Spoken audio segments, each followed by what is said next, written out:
The second and final section of this short little unit is on something called volumetric analysis. So this is determining the limiting reactants and amount of products using molarity. So guess what, right? You did this earlier back this semester when we were dealing with just moles. Well, now we're going to apply it to volumes and concentration. So it's really not any harder. It's just changing some of the original numbers around. You are going to use this frequently in the acid and base unit, so you have to know how to do this. So that's what's coming up after spring break.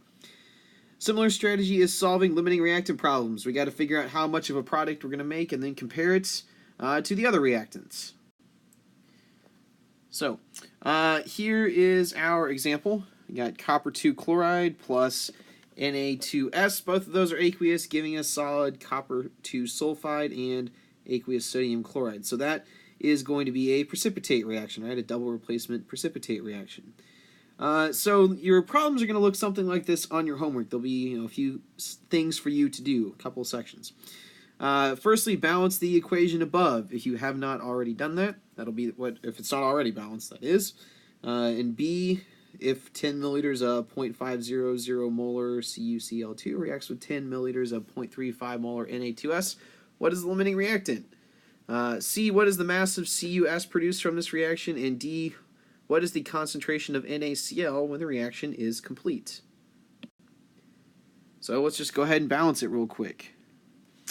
We're going to need 2 sodiums on the right to balance the 2 sodiums on the left, and that should do it. So there we go. Let's go ahead and put the 2 in here, draw an arrow in. So we're going to treat this just like a limiting reactant problem, and we are going to pick CuS as the product to compare it to. And since I want to know moles, right, that's ultimately what we're getting here. Molarity is moles over volume, so moles are simply molarity times volume, M times V. So V does need to be in liters, though, here. Okay, so we have to convert those into liters. So if you see me start writing what you thought was going to be 10 milliliters, well, it's going to be 0.0100 liters. So let's do it for both of the reactants. All right, so the number of moles we're starting with. Well, the molarity, 0.500 molar CuCl2, okay, and times, all right, times V, which has got to be in liters. All right, and then we got to do a mole ratio and convert it over into CuS. Okay, well, and thankfully for this problem, my mole ratios are all 1 to 1, but it's, again, what I'm looking for divided by what I've been given. All right, and if we want to know the mass of it, we then have to multiply times the molar mass of CuS. Okay, and that's going to be 95.61 grams of CuS for every 1 mole of CuS. Okay, so this whole thing is 0.5 times 0.01, okay, times 1, times 95.61, okay, and that is a mass of let's see, 3 significant figures, 0.478 grams of CuS. Let's do it again for the second one and see how much CuS we can make. Okay, so for the Na2S, we have 0.350 molar. For the volume, it's still 10 milliliters, 0.0100 liters. The ratio here is all the same. So converting it over to CuS, 1 mole of CuS for every 1 mole of Na2S, okay, and then times the same molar mass to convert it back into a mass.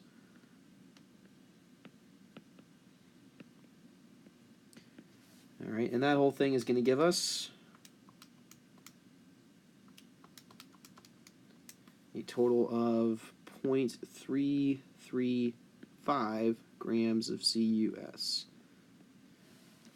Okay, so which one's the limiting reactant? It is whichever one gave us the least amount of product. And that would be the second one here. So that means that Na2S is the limiting reactant. We'll abbreviate that LR. What is the mass of CuS produced here? Well, we just got that answer, actually. 0.335 grams of CuS. You pick whichever one's the smallest amount, so you don't have to do any extra work there. And finally, a little bit trickier, what is the concentration of NaCl when the reaction is complete? Okay, so we want to figure out how much NaCl is floating around in solution. Well, to do that, we're going to start with our limiting reactant, okay, and how much we had of it, which was the Na2S. So we had concentration of 0.350 molar Na2S, okay, times its volume in liters, okay, and this time we want to turn it into NaCl. Make sure my equation is balanced. So 2 moles of NaCl for every 1 mole of Na2S.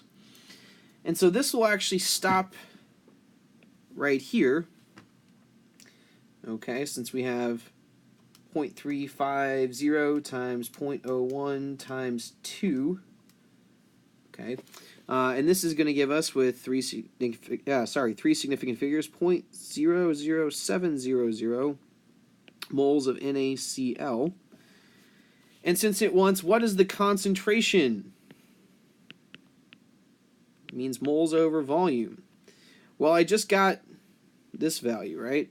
That's where this is going to go. It's right there. The volume, right, what is this?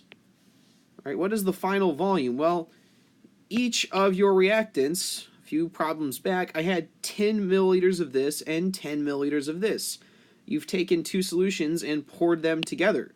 My V here is both of those volumes added up, and I got to express it ultimately in liters, but they're 10 milliliters plus 10 milliliters is 20 milliliters, okay, which needs to be written as 0.0200 liters. That's what your V is, right? You've mixed two solutions together. So we add those volumes up. So the molarity here is 0.00700 moles divided by 0.0200 liters. And that's going to give you a final molarity of, right, 0.350 molar NaCl. And hey, look at that. It's the same molarity of the Na2S. How about that? So it's diluted it down by a factor of 2, which actually made the, even though we got twice as much sodium, so it ended up with the exact same number.